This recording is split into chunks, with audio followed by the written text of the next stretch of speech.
Kita mulai ya. Bismillahirrahmanirrahim. Assalamualaikum warahmatullahi wabarakatuh. Selamat sore Bapak Ibu. Terima kasih sudah menyempatkan waktunya untuk hadir di ruangan ini. Sebagaimana yang disampaikan sebelumnya, undangan yang disampaikan sebelumnya bahwa hari ini Bapak Ibu kita berkumpul di ruangan ini dalam rangka kita untuk lebih mengenal tentang budaya positif di sekolah itu, bagaimana mengembangkannya.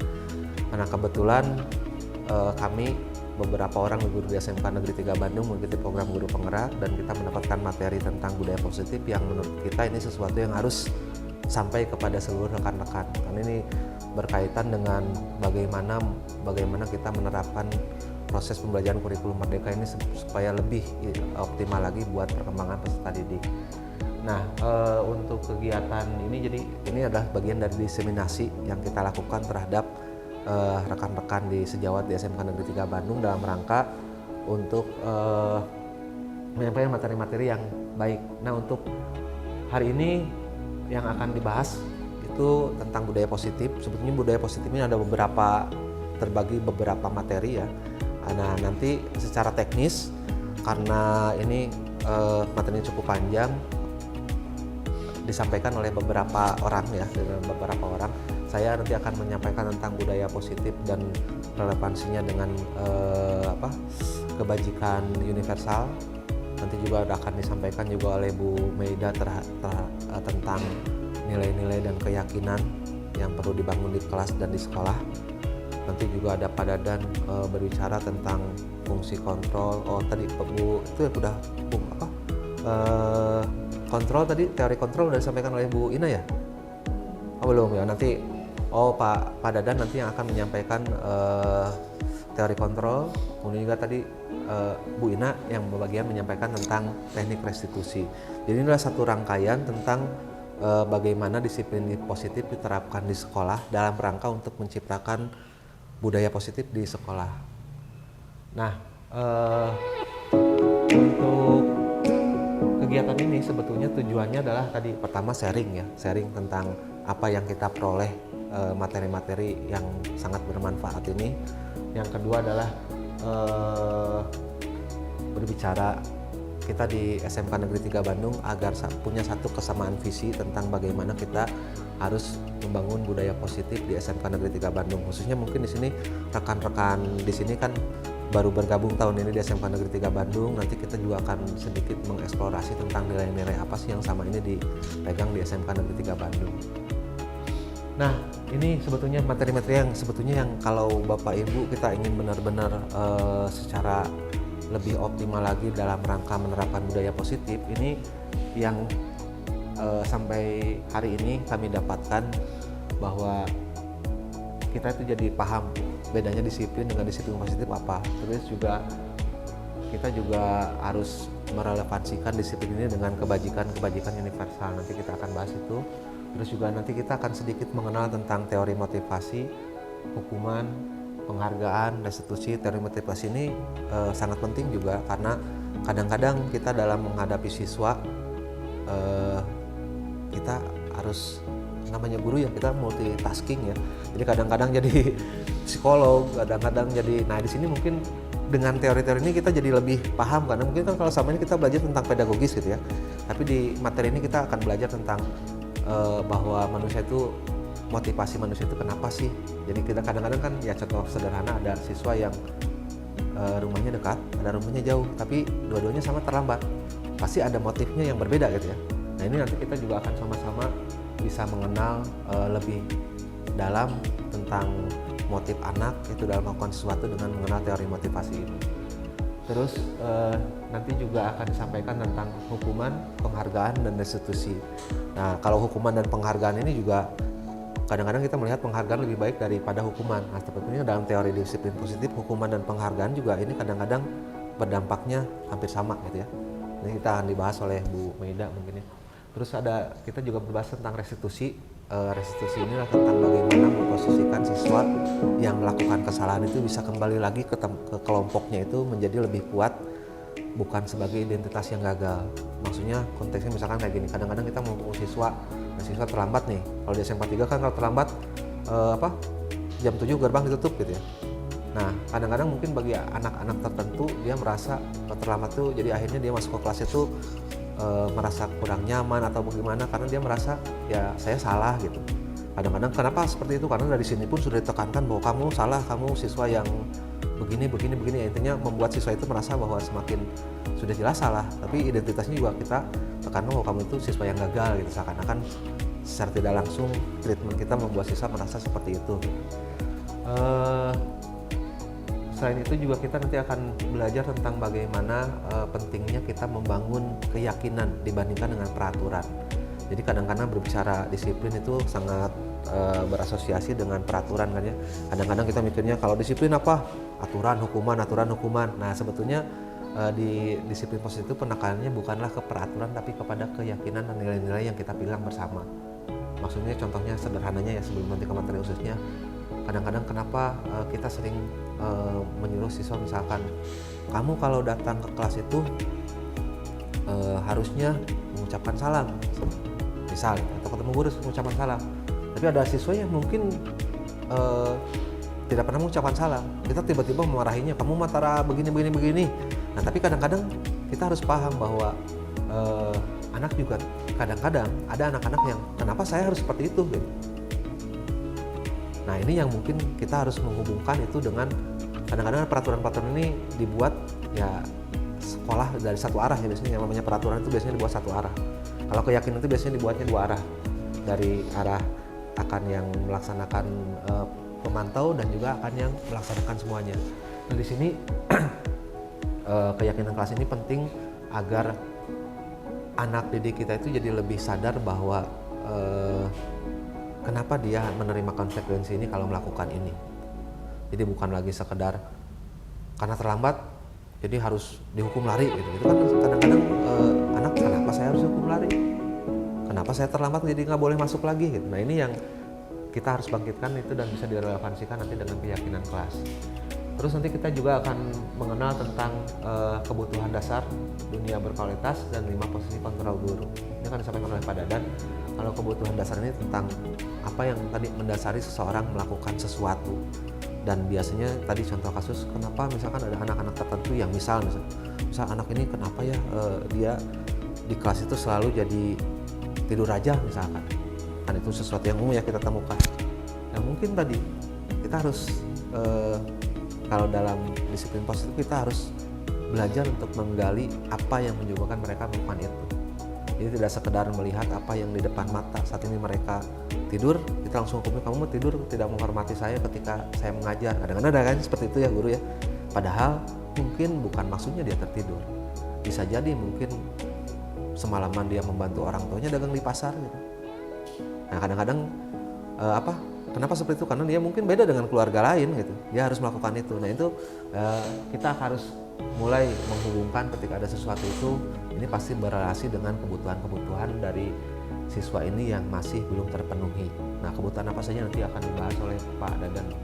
Dan terakhir tadi tentang segitiga restitusi tentang teknik bagaimana memposisikan kesalahan itu adalah bagian dari pembelajaran buat siswa. Jangan sampai siswa melakukan kesalahan sudah jelas, tapi dia pun merasa jadi siswa yang gagal. Tadi secara tekniknya tadi dengan menstabilkan identitasnya dulu, bahwa artinya tadi dengan contoh-contoh bahwa ya salah itu adalah sesuatu yang wajar gitu. Kita juga manusia kan, emang Bapak Ibu tidak pernah salah? Pernah kan? Ya, semua orang salah. Tapi kadang-kadang kita merasa, udah kamu tuh salah langsung ya. Nah ini di restitusinya sebetulnya kita diajak untuk menekankan bahwa ya kesalahan itu sesuatu yang wajar, itu bagian dari pembelajaran. Terus setelah itu baru kita menggali kenapa kesalahan itu terjadi. Ketika kesalahan itu sudah tahu terjadi, tetap kita validasi bahwa itu sesuatu yang salah. Tapi jangan sampai kita memvalidasi yang salah dulu tanpa mengetahui kebutuhan mereka itu apa. Jadi artinya mereka itu ketika kita validasi bahwa kamu itu salah, itu mereka sudah tahu sendiri bahwa mereka salah, tapi tidak mereka merasa bahwa sebagai siswa yang gagal. Dan terakhir kita hubungkan dengan keyakinan yang dibangun dalam rangka agar mereka itu menyadari bahwa kesalahan mereka itu kenapa? Tadi karena ada nilai keyakinan yang disepakati itu yang dilanggar. dan mereka sendiri yang harus mencari solusi untuk mereka. Dan ini konsep utama dari disiplin positif adalah memerdekakan siswa sesuai dengan potensinya, sesuai dengan keberagaman siswa yang berbeda. Tapi di sini kita hubungkan dengan konsep dasar kurikulum merdeka itulah dari filosofi Ki Hajar Dewantara, bahwa setiap siswa itu berbeda dengan potensinya yang berbeda-beda. Nah, fokus utamanya adalah di pendidikan karakter sebenarnya kalau pendidikan ini. Nah, ini gambaran umum dari apa yang sebetulnya di hari ini kita berkumpul adalah agar kita sama-sama menekankan disiplin positif, karena dengan disiplin positif itu diterapkan bersama, itu akan akan semakin membentuk banyaknya karakter-karakter baik dari siswa. Dan ketika karakter-karakter baik banyak terbangun di lingkungan yang pembelajaran kita, pasti itu akan sangat berpengaruh positif, sehingga muncullah budaya positif di satuan pendidikan. Dan saya pikir kalau di SMK Negeri 3 Bandung juga sebetulnya budaya positif sudah cukup kuat, tapi hal-hal ini akan lebih memperkuat lagi, khususnya bagi kita sebagai guru, untuk lebih merefleksi apa hal-hal yang mungkin bisa kita perbaiki, bisa kita tingkatkan untuk lebih menguatkan karakter peserta didik kita menjadi lebih optimal. Ini mungkin pengantarnya Bapak Ibu. Nah, ada yang mau ditanyain dulu dari sana? Ini mau ngobrol kan, sharing, diskusi. Silakan kalau mau ditanyain. Bukan lagi kuliah, ini mah sharing. Ada yang ditanyain dulu? Nggak ada? Udah? Nah, kalau nggak ada yang ditanya, saya nanya loh. Nah, saya nggak nanya lah gini. Karena kaitannya dengan kita kan, saya mau masuk ke materi utama saya tentang disiplin positif dan nilai-nilai kebajikan universal. Sebelum saya menjelaskan, saya ingin dari Bapak Ibu dulu nih. Ketika mendengar kata disiplin, dalam pikiran Bapak Ibu itu apa sih? Di pikiran Bapak Ibu, disiplin itu? Coba siapa aja, siapa? Keharusan, terus aturan, tata tertib, apalagi patuh, taat aturan. Jadi ini sesuatu yang sama ini selalu memang berasosiasi di kepala kita ketika mendengar kata disiplin. Disiplin itu seakan-akan sangat erat bahwa tentang disiplin itu patuh. Sekarang patuhnya pada apa? Tadi kan banyak menyebutkan aturan. Nah, sekarang gini, kalau peraturannya salah, apakah anak itu harus ikut aturan? Tapi kalau aturannya salah, sebetulnya gitu ya, sama ini kita membuat aturan yang ternyata tidak tepat gitu. Sebetulnya kita juga pada akhirnya kepatuhan itu menjadi sesuatu yang mungkin berdampak negatif, bisa jadi kan? Mungkin nggak seperti itu. Mungkin saja. Yang namanya aturan kan kadang-kadang satu arah, kita yang mikirin aturannya harus begini. Pokoknya mah kamu jadi warga sini harus mengikuti aturan ini gitu. Nah, itu kalau disiplin seringkali dihubungkan dengan ini. Tapi kalau kita mau lebih menerapkan disiplin ini dalam konteks pembelajaran di kurikulum merdeka, dalam konteksnya adalah di filosofi Ki Hajar Dewantara, disiplin ini itu akan membangun nantinya itu ke budaya positif. Nah, budaya positifnya dulu ini ya, adalah nilai-nilai. Jadi poinnya sebetulnya yang paling berrelevansi dengan disiplin itu adalah nilai. Jadi kalau mau patuh, sebetulnya patuhnya harusnya kalau pandangan saya ya, harusnya patuhnya adalah terhadap nilai-nilai kebajikan universal. Apa sih nilai-nilai kebajikannya? Contoh, nilai-nilai yang kita yakini benar dimanapun itu. Contoh apa misalkan? Salam itu artinya saling menghormati kan? Dimanapun sama kan? Mau di Indonesia, mau di Amerika, mau di Prancis, sama-sama baik. Kejujuran dimanapun juga sama. Nah, itu maksudnya nilai-nilai itu adalah kita harus relevansikan dengan nilai-nilai yang diyakini semua bahwa itu adalah sesuatu yang punya nilai baik. Nah, budaya positif itu berrelasi dengan nilai-nilai, keyakinan-keyakinan, dan kebiasaan-kebiasaan di sekolah. Tapi di sini kita harus mulai, budaya positif harus berrelasi berpihak kepada murid. Kadang-kadang kan mungkin masih banyak juga di kita yang menerapkan disiplin-disiplin yang tidak berpihak pada murid sebetulnya. Ya. Nah, tujuannya apa? Tujuannya itu adalah sebetulnya agar siswa ini sebetulnya seperti konsep dari pembelajaran Ki Hajar Dewantara bahwa kita menuntun siswa tersebut sesuai dengan potensinya. Jadi agar siswa berkembang menjadi pribadi yang kritis, penuh hormat, tanggung jawab. Jadi intinya mereka menjadi diri mereka seutuhnya dengan karakter-karakter baik. Nah, ini contohnya ya, penjelasan tentang budaya positif. Nah, tadi cakupan materinya sudah saya jelaskan ya. Nah, di sini saya akan tekan ke sini. Disiplin positif adalah sesuatu yang dilakukan untuk mendapatkan kepatuhan. Nah, ini betul tadi. Padahal kita selalu berbicara disiplin itu kepatuhan, disiplin kepatuhan. Tapi dalam konteks di Ki Hajar Dewantara, disiplin ini yang diangkat adalah disiplin positif. Apa itu disiplin positif? Disiplin yang munculnya bukan dari pihak eksternal, tapi dari dalam diri sendiri. Seperti Bapak Ibu, kita juga sama semua kan. Bapak Ibu harus pakai kimom. Nah sekarang, apakah Bapak Ibu kalau punya disiplin yang positif, Bapak Ibu perlu kimom? Enggak, saya punya kewajiban, saya punya ngajar jam 7, ngapain saya udah kimom oke dah. Nggak pakai kimom saya mah, kalau bagi saya pribadi, kadang-kadang kimom saya banyak terlambatnya. Bukan terlambat, tapi kadang-kadang datang masuk ke kelas langsung kadang-kadang lupa kimom saya. Nah ini mungkin berlaku juga buat Bapak Ibu, artinya disiplin positif kan tadi bukan karena ada aplikasi yang membuat kita akan dihukum gitu.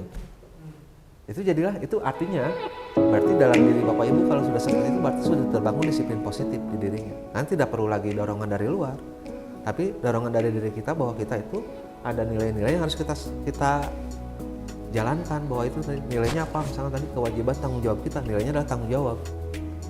Jelas ya Bapak Ibu ya. Nah ini di sini jadi disiplin positif dalam konteks Ki Hajar Dewantara itu adalah kaitannya dengan motivasi yang dari dalam diri. Ini yang membedakan dengan disiplin yang selama ini mungkin kita pahami.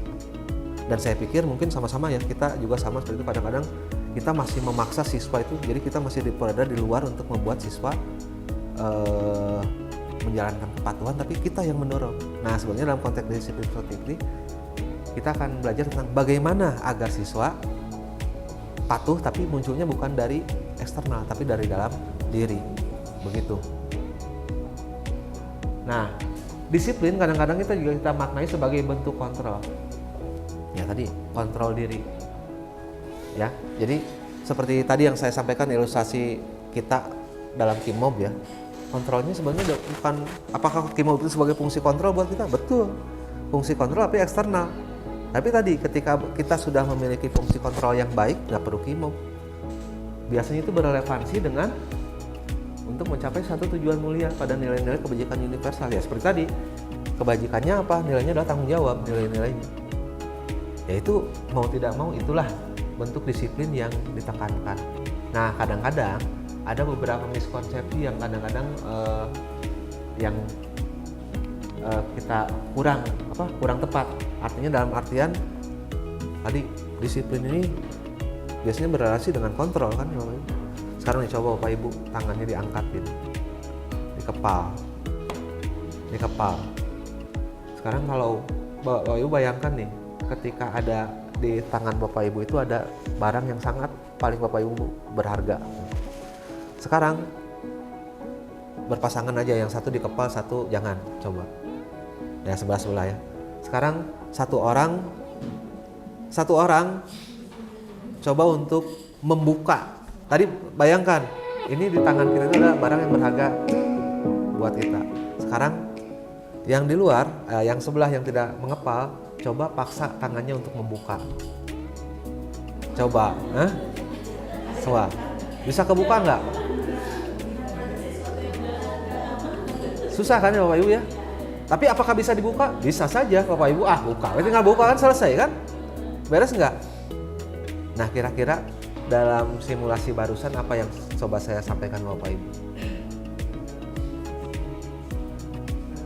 Ada motivasi intrinsik di diri kita, ada juga eksternal. Kaitannya kalau dihubungkan dengan kontrol nih Bapak Ibu, apa yang Bapak Ibu bisa dapatkan dengan kontrol?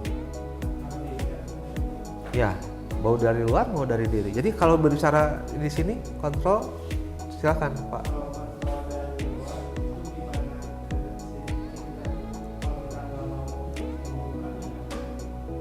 prinsipnya seperti itu ya.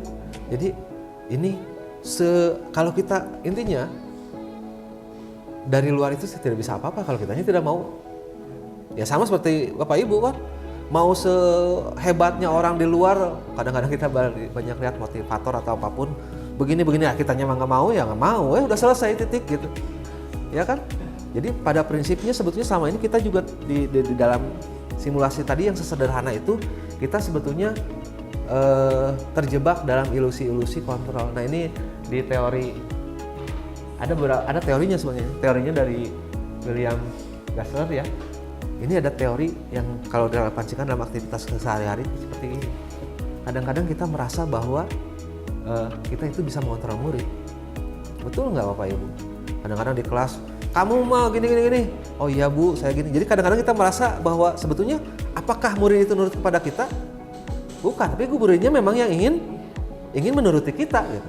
Bukan kita yang membuat murid tersebut menjadi nuruti kita gitu.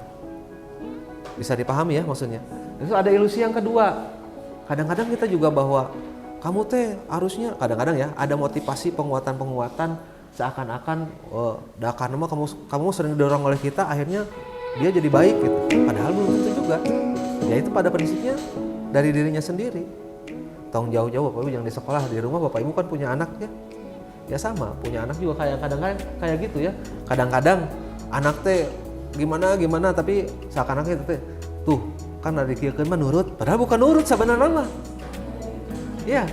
Kadang dianya udah capek atau udah kadang-kadang ya, bukan karena kitanya sebetulnya, tapi kita juga bisa jadi kita berhasil mendorong anak tersebut menyadari bahwa itu misalkan kurang baik atau apa, jadi dia akhirnya bukan menurutnya, tapi keberhasilan kita bukan membuat dia mengikuti kita, tapi berhasil kita membuat dia memahami bahwa itu disadari oleh dirinya memang tidak boleh dilakukan atau apapun.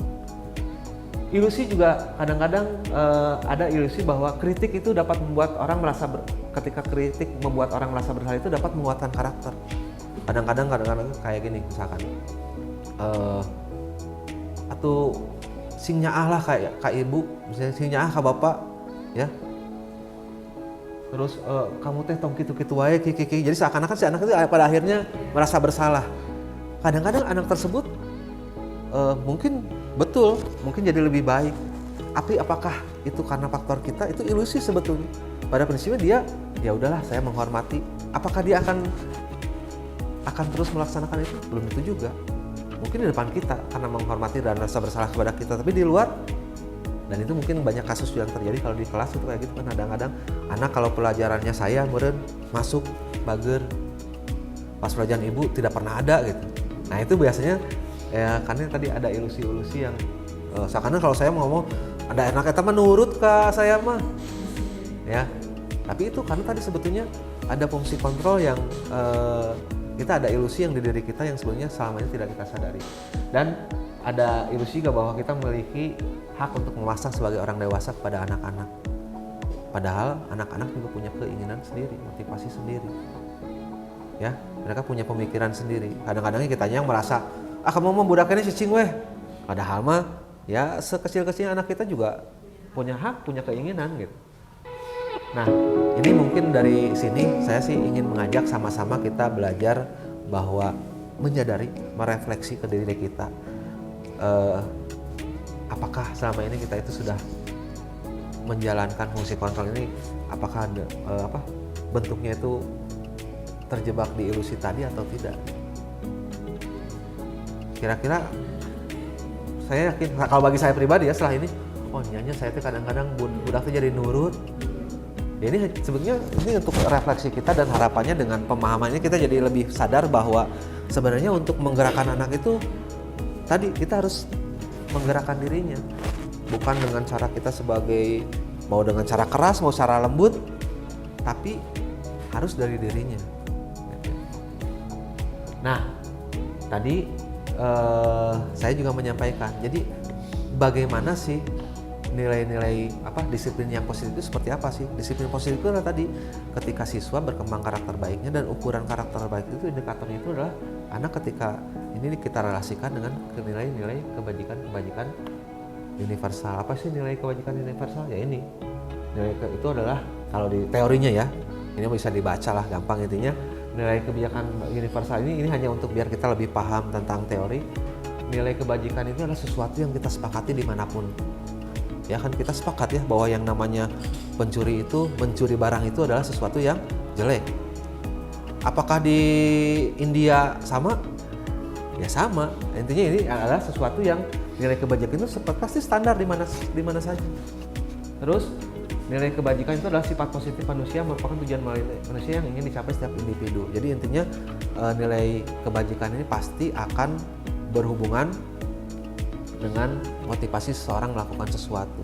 Karena seseorang melakukan sesuatu pasti dia terdorong dengan nilai-nilai tadi, misalkan Bapak Ibu sering terlambat misalkan akan merasa malu. Kenapa? Ya tadi, karena kita merasa melanggar suatu nilai, ya. Terus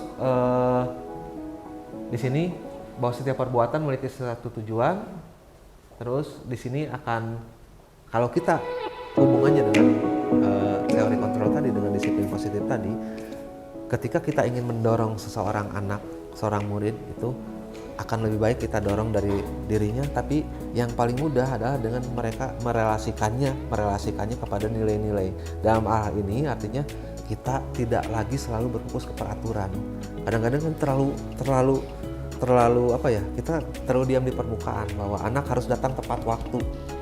Anak datang, kamu datang terlambat.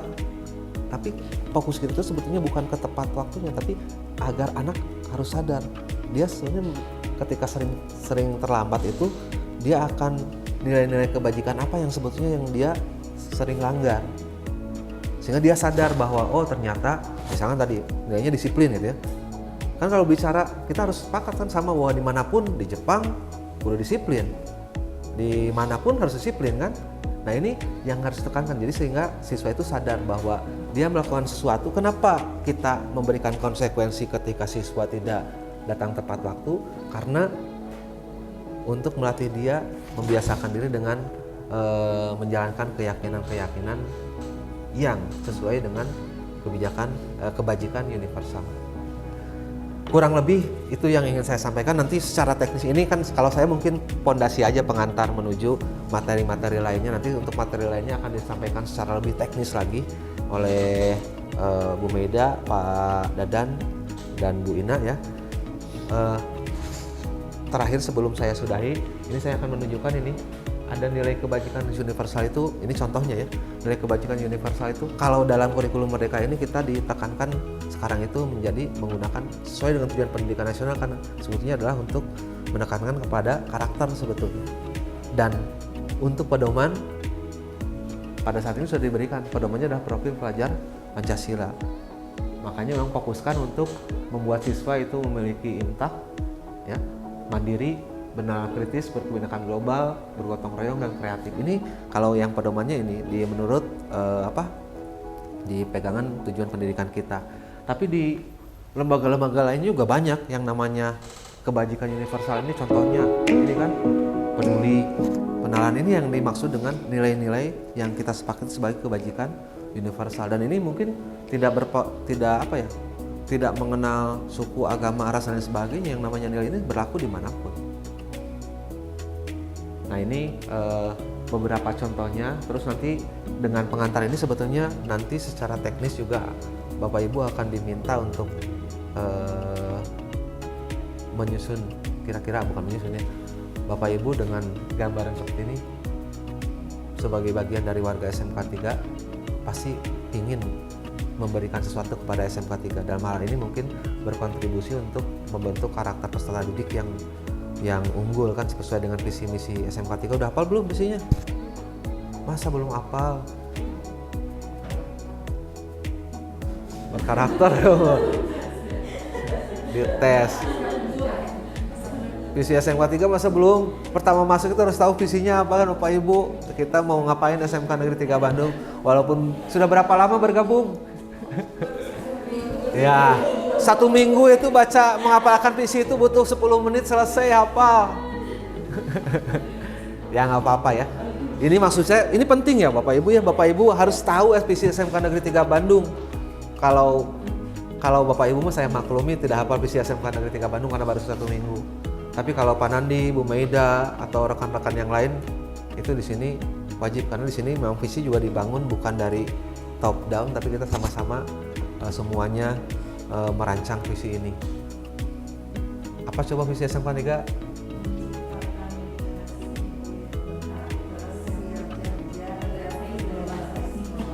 Ya, jadi kalau SMK 3 visinya cuma tadi menciptakan generasi unggul, udah titik sebetulnya. Nah, tapi dibatasi generasi unggulnya itu dengan tadi, 1 yang berkarakter, 2 yang siap kerja, yang ketiga adalah yang berdaya saing global. Nah, ini kan sebetulnya relevan dengan apa yang visi SMK Negeri 3 Bandung. Dan visi itu merupakan gabungan dari visi-visi seluruh warga SMK Negeri 3 Bandung. Ini visi yang kita buat, yang di SMK Negeri 3 Bandung itu, ini dibuat dari gabungan visinya. Ada yang pingin ini ternyata ini mah berkarakter aja udah satu. Turunkan ke visi dan tujuan dan sebagainya. Dan mungkin tadi penekanan unggul itu kan pertama dari karakter.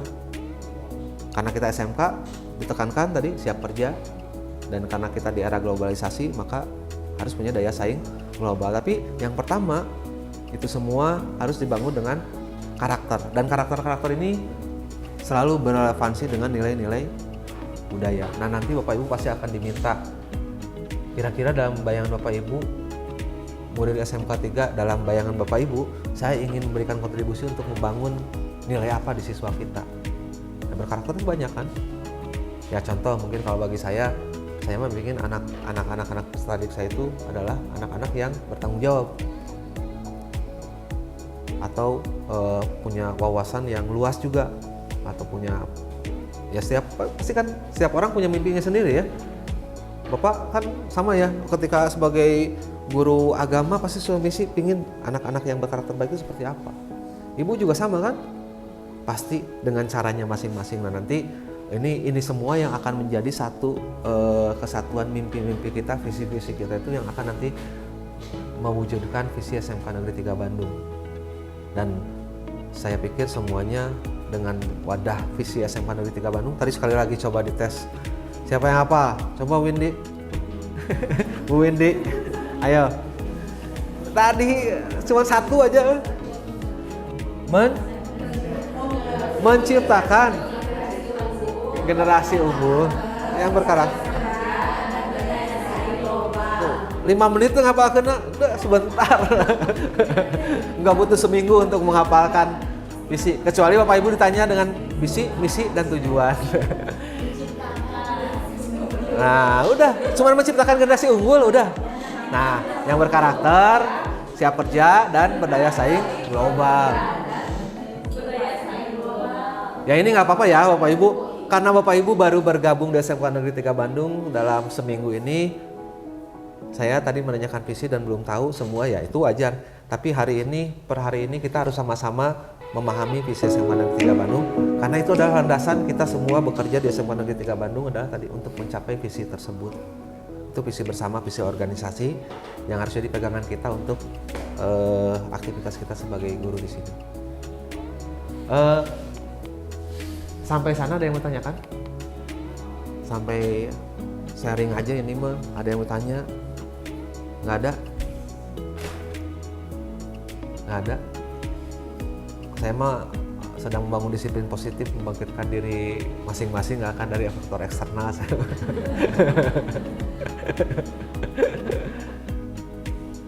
Mangga Pak.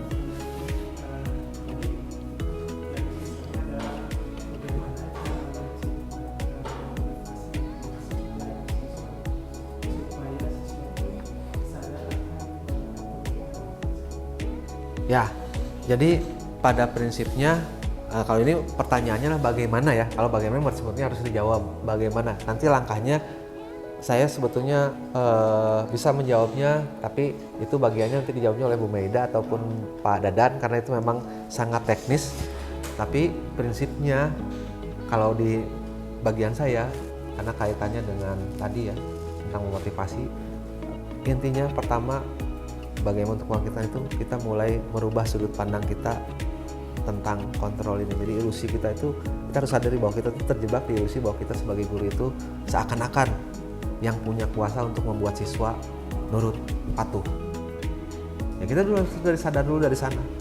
Terus yang keduanya adalah kita mulai membiasakan diri untuk menghubungkan sesuatu tindakan siswa itu ketika kita ingin membangkitkan motivasi dirinya, kita jangan menekankan kepada peraturan, tapi membuat siswa tahu bahwa kenapa peraturan itu dibuat, hubungannya dengan keyakinan apa. Dan ini mungkin butuh proses kesabaran. Saya pribadi ya kadang-kadang ya gitu, pokoknya budak teh, kamu teh lagi ngapain gini, misalkan ya jawaban budak. Kan kalau teorinya kalau kita ingin membangkitkan kesadaran dirinya itu adalah kita harus tadi mengumpulkan keyakinan, kita harus menggali dulu kebutuhannya. Kadang-kadang kitanya tidak sabar. Nah ini yang mungkin harus kita latih, kita biasakan diri. Nah kalau dari saya mungkin pengantar, tapi ini hanya pengantar saja. Kalau pertanyaan Bapak tadi hanya itu yang bisa saya jawab. Nanti sisanya akan dijelaskan di materi-materi selanjutnya tentang tadi ya, ada sebenarnya salah satunya restitusi. Terus juga ada juga tadi bagaimana kita menerapkan peran kontrol kita dan bagaimana kita untuk menjalankan fungsi kontrol yang paling pas untuk siswa. Nah pertanyaannya nanti mungkin akan dijawab lebih jelas. Nah sementara itu saja mungkin yang bisa saya sampaikan. Nanti kita akan diskusi lagi secara lebih praktis ya. Ini kan di hari ini hanya lebih kita brainstorming aja tentang wawasan. Tapi nanti kita akan mendalami dalam aktivitas lainnya yang pasti Bapak Ibu masih punya banyak aktivitas ya, walaupun tidak berbarengan karena tadi dengan segala kegiatan yang berbentrokan, tapi nanti akan ada aktivitas pendalamannya yang secara khusus. Demikian mungkin Bapak Ibu dari saya, khususnya tentang disiplin positif dan relasinya dengan kebajikan universal. Mudah-mudahan apa yang saya sampaikan ini menjadi sesuatu yang menambah kita lebih wawasannya dalam hal untuk merefleksi diri kita, apakah kita sudah berperan sebagai guru yang sesuai yang kita inginkan, apakah kita sudah berperan sebagai guru yang memang membangkitkan potensi siswa. Kita sama-sama berefleksi. Itu saja, terima kasih semuanya. Mohon maaf apabila dalam penyampaian saya ada yang kurang tepat. Wabillahi taufiq wal hidayah. Wassalamualaikum warahmatullahi wabarakatuh. Selamat sore. Ya. Untuk selanjutnya mungkin Bapak Ibu masih ada tenaga. Selanjutnya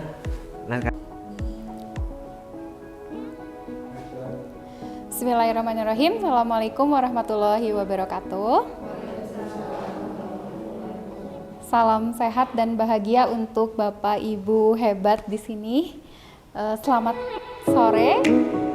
Pada kesempatan kali ini saya akan melanjutkan materi dari Pak Julius Maulana, yaitu tentang 3 motivasi perilaku manusia. Jadi kita, Bapak Ibu, menurut filosofi pendidikan Ki Hajar Dewantara itu, kita itu guru itu harus bisa menuntun, bukan menuntut ya. Jadi beda sedikit tapi artinya jauh sekali antara menuntut dan menuntun. Karena kita menuntun siswa, maka kita itu harus mengenal siswa ini motivasinya apa sih? Ya. Jadi kenapa kalau misalkan kita menemukan siswa itu kan individu yang sangat unik ya, dengan beragam macam karakternya yang dia bawa dari rumah datang ke sekolah itu kan sangat beragam sekali.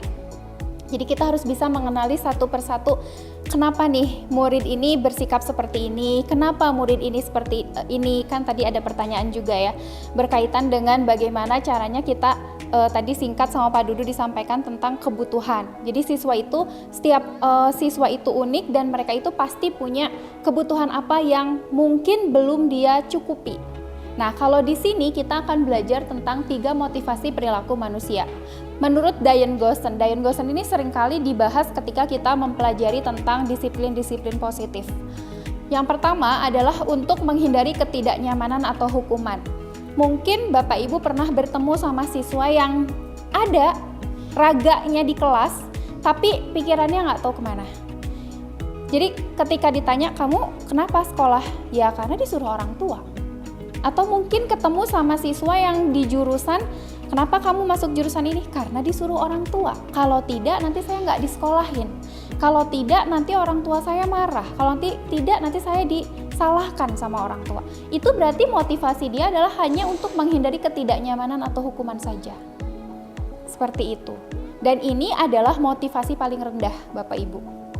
Yang kedua adalah untuk mendapatkan imbalan atau penghargaan dari orang lain. Ini memang selevel lebih, tingkatannya lebih tinggi. Jadi kenapa mungkin siswa datang ke sekolah, menunjukkan aktualisasi, Bu mau dibawain tidak tasnya, Ibu mau apa? Tapi ada udang di balik batu. Hanya ingin misalnya, Ida kamu mah baik, kamu mah pinter. Biasanya kan kita seperti itu ya, mengapresiasi gitu. Tapi kadang-kadang siswa itu ada sebatas cari muka. Nah kenapa cari muka? Biasanya adalah karena dia ada kebutuhan yang kurang. Nanti kalau kebutuhan sama Pak Dadan, ada kebutuhan yang kurang, misalnya apa, di rumahnya orang tuanya kasar, nggak ada waktu untuk hanya sekedar menyapa di WA atau apa, kamu lagi apa, kamu gimana. Jadi dia itu caper ke kita, ke gurunya. Yang mana kita anak itu di sekolah kan lebih lama sama kita Bu dibandingkan di rumah. Di rumah lama tapi tidur kan, tidak ada aktivitas. Interaksi kebanyakan di sekolah. Nah disitulah kita harus bisa memahami siswa ini motivasinya apa. Gitu. Dan yang ketiga yaitu untuk menjadi orang yang mereka inginkan dan menghargai diri sendiri dengan nilai-nilai yang mereka percaya. Jadi setiap anak karena individu itu kan punya kodratnya masing-masing, ada kodrat alam dan kodrat zaman. Mungkin Bapak Ibu pernah belajar juga ya. Kodrat alam itu biasanya dibentuk karena lingkungan keluarga, lingkungan rumah dan lain sebagainya, dan itu bisa membentuk motivasi anaknya juga. Jadi kalau misalkan dia sudah mengenal nilai-nilai kebajikan dalam dirinya dan dia memiliki, saya yakin dari mungkin kita sekarang SMK, dari dia di rumah, kemudian mulai ke sekolah sampai dia SMP masuk ke SMK, itu pasti dia sudah punya nilai-nilai sendiri. Nah inilah tugas kita Ibu Bapak untuk bisa membangkitkan nih nilai-nilai yang bisa mereka percayai. Dan ini juga tentu saja harus sama kita dibimbing seperti itu. Ya, jadi kita sebagai guru pada intinya harus mengenal 3 motivasi perilaku manusia, yang mana pasti siswa pun pasti akan mempunyai motivasi-motivasi seperti ini. Baik, untuk selanjutnya kita mengenal hukuman dan penghargaan. Nah, Bapak Ibu yang sering ketemu sama siswa dengan beraneka ragam karakteristiknya, saya yakin Bapak Ibu pasti pernah memberikan hukuman atau penghargaan. Nah, sekarang saya mau tanya nih sama Ibu yang mungkin boleh mengacungkan tangan.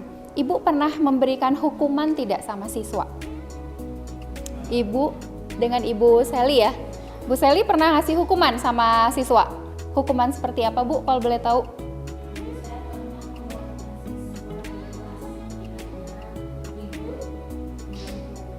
Ya,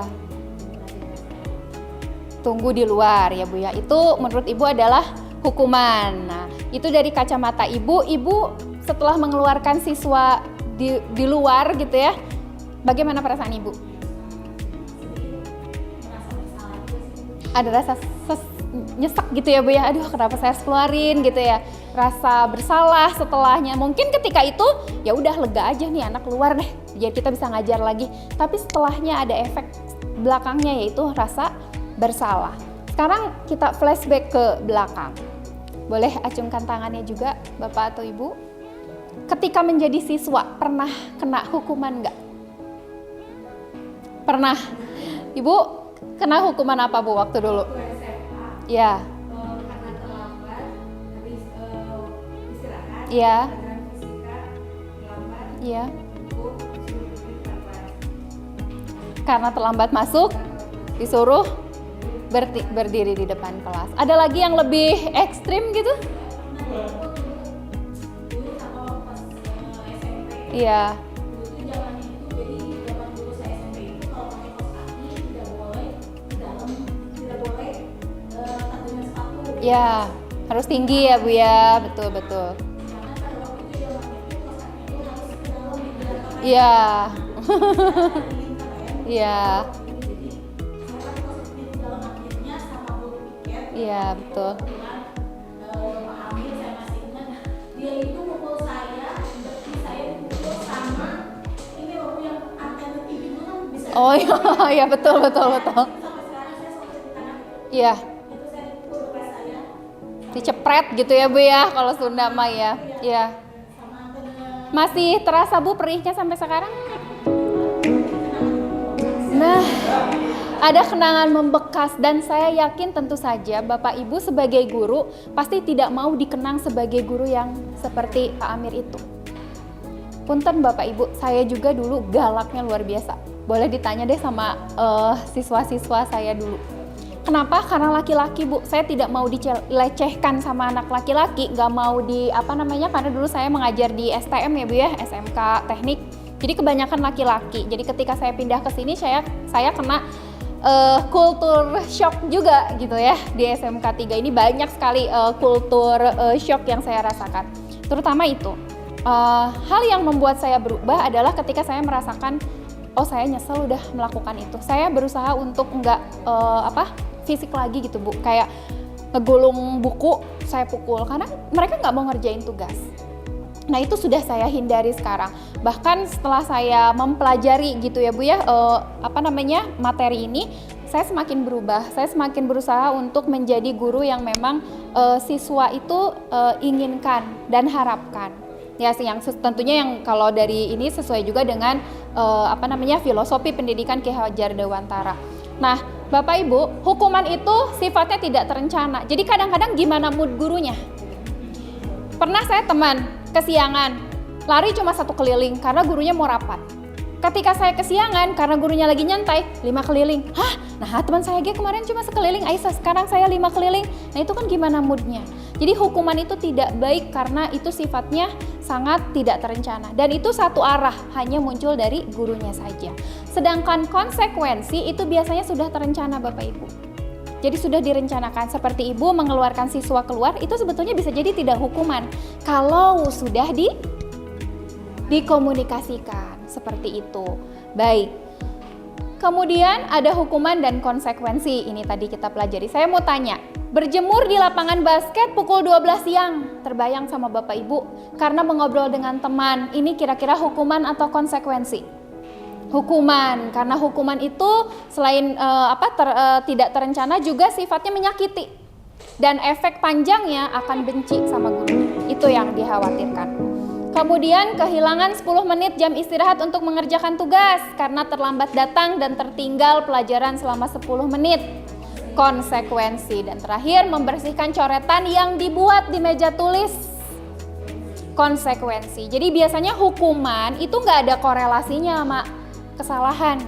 Tapi kalau konsekuensi itu biasanya ada hukuman. Seperti itu. Ada hubungannya. Udah beribet ya. Baik.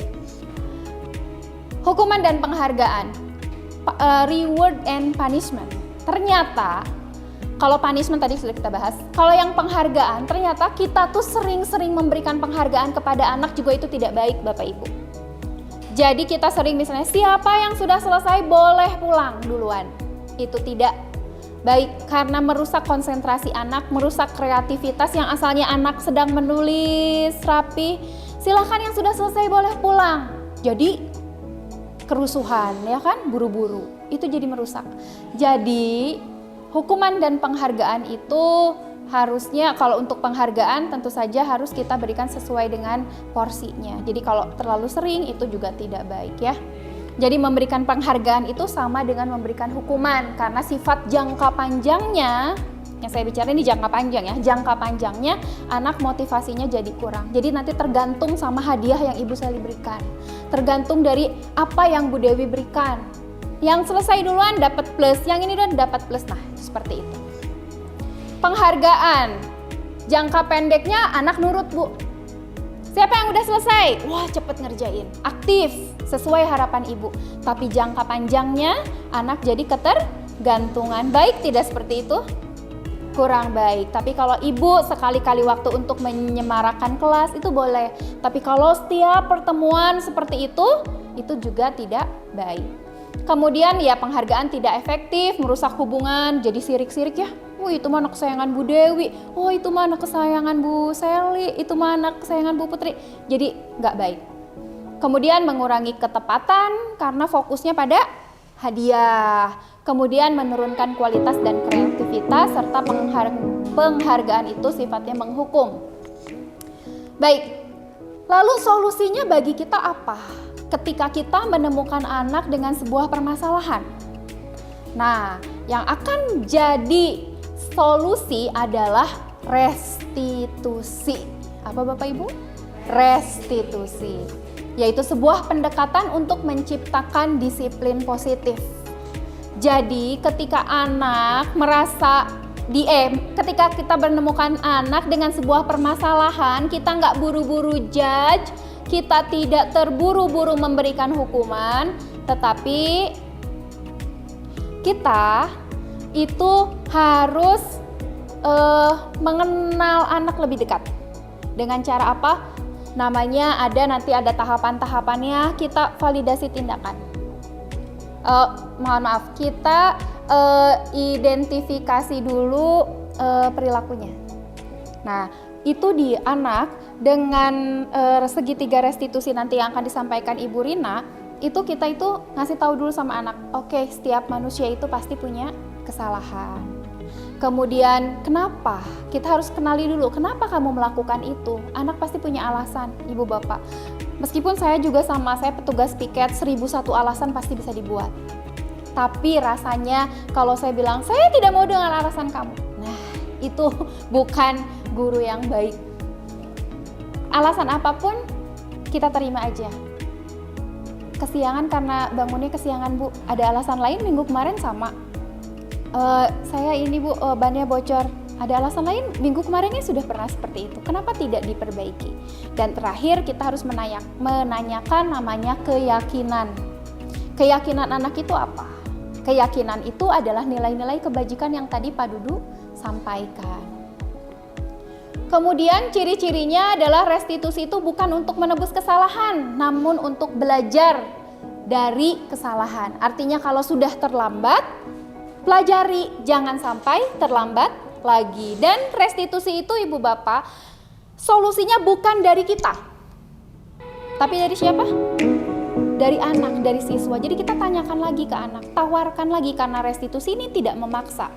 Kalau misalnya tadi motivasi itu kan Ibu Bapak juga pasti sudah tahu, ada motivasi intrinsik dalam diri dan ada motivasi ekstrinsik, ya, internal, eksternal. Motivasi eksternal itu seperti tadi, hukuman, penghargaan itu kan dari eksternal. Tapi kalau restitusi itu internal. Kamu kesiangan hari ini, apa yang mau kamu perbaiki? Jadi dari anak Bu. Kalau dari anak, kamu yang bilang, ya kamu dong yang harus melaksanakan. Kita hanya memantau dan menuntun saja. Jadi itulah restitusi. Restitusi ini adalah solusi Bapak Ibu dari permasalahan kita, supaya kita tidak menjadi guru yang penghukum, supaya kita juga tidak menjadi guru yang terlalu banyak memberikan penghargaan dan juga memberikan konsekuensi yang mungkin juga anak kurang nyaman. Seperti itu. Kemudian keyakinan kelas dan peraturan kelas. Bapak Ibu sudah ada yang pernah membuat keyakinan kelas mungkin di sekolahnya dulu? Belum, baiklah. Berarti materi ini cocok ya, insya Allah bermanfaat untuk Bapak Ibu semuanya. Saya sampaikan singkat saja. Keyakinan kelas itu beda dengan peraturan kelas dan juga berbeda dengan kesepakatan kelas. Kita kan seringnya Bu, kalau bikin kesepakatan saya yakin semua pasti sudah membuat kesepakatan. Tapi keyakinan kelas berbeda. Biasanya sih kalau keyakinan kelas itu sama wali kelas gitu. Nah, kan kita tidak tahu ya apakah kita tahun depan jadi wali kelas, tentu kita harus membuat keyakinan kelas ini. Saya mau bertanya sama Ibu, mengapa ketika Ibu Bapak mengetahui ada peraturan menggunakan helm pada saat mengendarai kendaraan roda 2, itu Bapak Ibu pakai? Kenapa?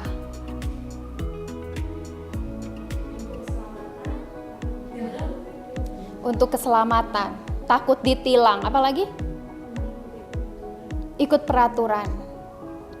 Kemudian, mengapa kita memiliki peraturan tentang penggunaan masker di rumah sakit atau di vaskes? Takut kena virus, keselamatan juga, kesehatan juga. Nah, itulah semua namanya nilai-nilai kebajikan yang Bapak Ibu yakini. Jadi ketika Ibu menggunakan helm, bukan karena takut polisi, dan saya mah dari sini ke depan juga pakai helm, itu untuk keselamatan, bukan takut polisi. Punten nih, komplek mana kan besar gitu ya, dari satu tempat ke tempat itu pakai motor, gak pakai helm. Nah itu berarti dia nggak memiliki nilai kebajikan. Tapi kalau misalkan dia pakai helm, berarti dia meyakini ada nilai kebajikan dalam dirinya. Supaya apa? Supaya selamat. Seperti itu. Jadi keyakinan kelas itu beda sama peraturan. Kalau keyakinan itu pasti diyakini, Bu. Ya, tapi kan pasti ada proses, pasti ada waktunya. Kalau peraturan itu biasanya cenderung dilanggar. Karena kalimat-kalimatnya negatif. Iya kan? Dilarang, jangan buang sampah di sini. Rasanya pengen gitu buang sampah anak tuh. Ngajakeun. Tapi kalau keyakinan itu berbeda. Kalau keyakinan biasanya cenderung lebih cepat diyakini. Saya beri peraturan nih.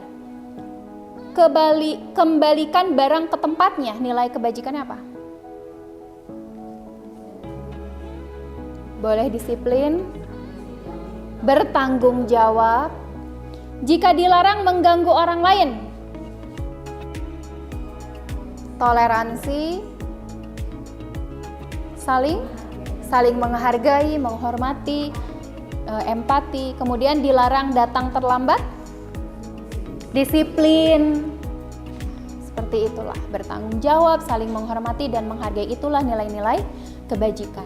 Untuk membentuk keyakinan kelas, Bapak Ibu, kalau tadinya saya mau melakukan sebuah simulasi, tapi karena waktu jadi saya sampaikan saja bahwa peraturan kelas itu bersifat lebih abstrak daripada peraturan. Kalau peraturan itu lebih teknis. Kalau nilai kebajikan itu tadi Pak Dudu sampaikan apa? Sifatnya universal dan juga lebih luas, ya. Jadi kalau peraturan itu lebih teknis. Kemudian keyakinan kelas berupa pernyataan-pernyataan universal tadi sudah disampaikan. Kemudian pernyataan keyakinan kelas senantiasa dibuat dalam bentuk positif. Jadi kalimatnya positif biar anak itu afirmasinya juga positif, bukan negatif. Kalau negatif cenderung pengen dilanggar. Keyakinan kelas hendaknya tidak terlalu banyak, 5 cukup. Kayak BUMN, berakhlak gitu ya. Nah itu kan mudah diingatnya. Keyakinan kelas sebaiknya sesuatu yang dapat diterapkan. Kemudian semua warga kelas hendaknya ikut berkontribusi. Jadi, mana sih? Nah untuk langkah-langkahnya yang pertama adalah menggali dulu peraturan. Apa sih peraturan di sekolah kita?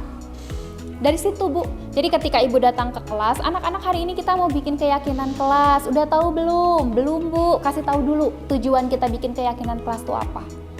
Kemudian yuk saya bagi kertas satu, tulis peraturan sekolah apa saja, kan nanti random tuh Bu, ya curah pendapat dari anak-anak, Ibu tampung. Lalu Ibu satu-satukan, oh ini Ibu kan sudah tahu ya, ini tentang disiplin, ini tentang apa, pisah-pisahkan. Dari kalimat-kalimat negatif yang anak muncul, saya yakin pasti dilarang datang terlambat, dilarang merusak fasilitas sekolah, mengerjakan tugas harus tepat waktu, misalnya seperti itu. Itu kan teknis ya Bu ya. Nah, nanti dari situ kita rubah ke kalimat positif, biar anak tuh tahu bahwa tujuan peraturan itu sebetulnya baik, sebetulnya positif. Kemudian barulah kita menyarikan peraturan-peraturan yang tadi kepada nilai-nilai kebajikan. Seperti yang tadi kita buat Ibu Bapak. Peraturannya apa, nilai kebajikannya apa. Kemudian kegiatan pendalaman keyakinan kelas tampak seperti, tidak tampak seperti, atau tugas kelas saya, tugas kelas kamu, tugas saya, tugas kamu, itu boleh dilakukan, boleh tidak. Kalau di SD sih saya rasa itu penting untuk dilakukan. Karena anak SD kadang-kadang belum bisa menginterpretasikan nilai kebajikan ataupun peraturan-peraturan. Tapi kalau anak SMK saya rasa itu pasti sudah paham. Tapi kalaupun mau silahkan Bapak Ibu dilakukan. Kemudian keyakinan kelas dapat ditempel di dinding kelas. Kenapa ditempel? Supaya anak ingat. Dan kalau misalnya nanti kita melaksanakan segitiga restitusi, kan kita identifikasi dulu kesalahan, kemudian kita validasi tindakan salah, terakhir kita nanyain keyakinan. Keyakinan kelas kamu apa? Keyakinan sekolah kamu apa? Yang kamu langgar nih keyakinan apa? Datang terlambat. Saya nggak disiplin Bu. Kalau kamu tidak disiplin berarti apa yang harus kamu perbaiki? Kedisiplinan Bu. Oke. Kalau kamu merasa tidak disiplin, hal apa yang akan kamu lakukan sekarang? karena saya terlambat pelajaran ibu 10 menit, maka nanti 10 menit istirahat saya nggak akan jajan bu, saya mau baca pelajaran ibu. Nah anak kan lega bu. Kalau restitusi itu bikin kitanya lega, gurunya lega, anaknya lega. Bu punten, kalau saya ngerusakin handphone ibu, terus saya nanya, pecah misalnya, bu saya perbaiki ya ini LCD-nya. Gak usah Bu Maida, gak usah. Ibunya kesel karena ini handphone rusak, sayanya juga mau ngegantiin, gak boleh. Kan saya jadi punya rasa bersalah berkepanjangan kan Bu. Tapi kalau kata ibu, ya udah tuh Bu Maida, yuk kita ke BEC, kita perbaiki sama-sama. Enak nggak Bu? Enak kan? Nah restitusi itu maka kita sebut sebagai solusi. Dan untuk membentuk segitiga restitusi itu kita tentu saja harus membuat keyakinan kelas. Maka nanti tugas kita ke depannya harus membuat keyakinan kelas, dan rencana kami para CGP nanti di tahun ajaran baru akan menyusun keyakinan sekolah bersama. Dengan siapa? Tentunya dengan Bapak Ibu guru. Kalau keyakinan kelas sama siswa, wali kelas dengan siswa. Kalau wali kelasnya belum Bu, Ibu mau bikin aja Bu, nggak apa-apa. Nanti keyakinan kelasnya, wali kelasnya nggak akan marah kok, kok Bu Dewi bikinin keyakinan kelas, nggak akan marah. Ya udah, alhamdulillah kalau ada yang sudah membuat, kan kita yakini bersama. Kesepakatan kelas tentunya pelajaran saya, pelajaran Bu Dewi, Bu Sela, dan yang lainnya pasti berbeda-beda, ya kan? Untuk kesepakatannya. Mungkin itu saja yang saya sampaikan sampai ini. Oke, untuk kebutuhan dasar nanti sama Pak Dadan. Untuk materi yang sudah saya sampaikan, adakah Bapak Ibu yang mau bertanya? Boleh Bu? Betul. Ya.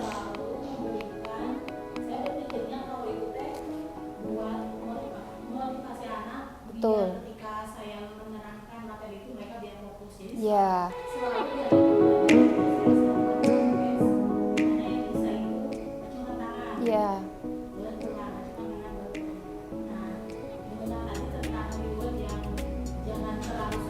Betul.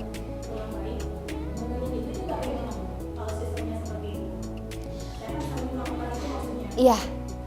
Sebetulnya Bu, seperti yang tadi saya sampaikan di sini, pengaruhnya penghargaan itu ada jangka pendek dan jangka panjang. Ketika jangka pendek itu pasti anak itu mengikuti apa yang kita mau Bu. Yang sudah selesai boleh pulang, pasti anak cepet ngerjain. Yang bisa jawab, silahkan acungkan tangan, nanti dapat nilai plus. Oke Bu, ketika misalnya itu berjalan jangka pendek ya Bu ya, anak ngikutin. Tapi jangka panjang Ibu punten mengajar mata pelajaran apa? Ekonomi ya Bu ya. Nah kalau di sini sekarang pemasaran, oke. Saya sedih mendengarnya Ibu. Pemasaran ya Bu ya. Nah ketika nanti Ibu ngajarnya anaknya dulu ngajar pemasaran misalnya kelas 10 sama Ibu. Ketika nanti di kelas 11 itu nanti beda Bu. Jadi anak itu termanjakan dengan penghargaan. Karena termanjakan penghargaan, motivasi intrinsiknya tuh Bu yang asalnya gimana ya? Yang asalnya sudah ada muncul Bu, karena ada Ibu ngasih penghargaan tuh jadi sebetulnya itu teh penghukuman Bu. Sebetulnya menurut tadi pakar yang menyebutkannya. Jadi kayak misalkan gini, anak tulisannya bagus nih. Dia lagi bangga nih Bu, tulisan saya bagus gitu ya. Terus sama Ibu, tulisan kamu mah bagus. Rapih banget misalnya gitu ya Bu ya. Ibu tuh wah mau ini kan ke teman-temannya, datang tulisannya bagus, rapi. Nah itu sebenarnya Ibu tuh sudah mengkit kreativitasnya Bu. Jadi dia itu mengerjakan itu tuh jadinya untuk hanya sekedar mendapatkan penghargaan dan pujian. Jadi balik lagi ke motivasi tadi Bu. Jadi yang asalnya menulis karena memang untuk dia baca sendiri indah, bagus, rapi, untuk kepuasannya sendiri. Tapi ketika Ibu berlebihan memberikan penghargaan, itu jadi balik lagi Bu ke nomor 2. Jadi apa yang dia kerjakan itu hanya sebatas untuk dapat pujian saja. Kan banyak tuh anak yang seperti itu ya Bu ya. Jadi mau ke depan, bawain apa, Ibu mau dibantu apa. Hanya sekedar, hanya untuk penghargaan aja dari kita. Nah mungkin seperti itu. Tapi kalau menurut saya Ibu, memberikan penghargaan itu bagus kalau kita memberikannya di waktu-waktu tertentu. Mungkin seperti itu. Ada lagi yang mau bertanya? Cukup ya? Kita lanjut aja sama materinya Pak Dadan. Saya ucapkan terima kasih banyak kepada Bapak Ibu semuanya yang sudah berkenan ya memberikan waktu kepada kami. Mudah-mudahan apa yang saya sampaikan terutama tentang keyakinan kelas yang Bapak Ibu belum pernah laksanakan bisa dilaksanakan dan direalisasikan di tahun ajaran depan. Seperti itu saja dari saya. Terima kasih. Assalamualaikum warahmatullahi wabarakatuh.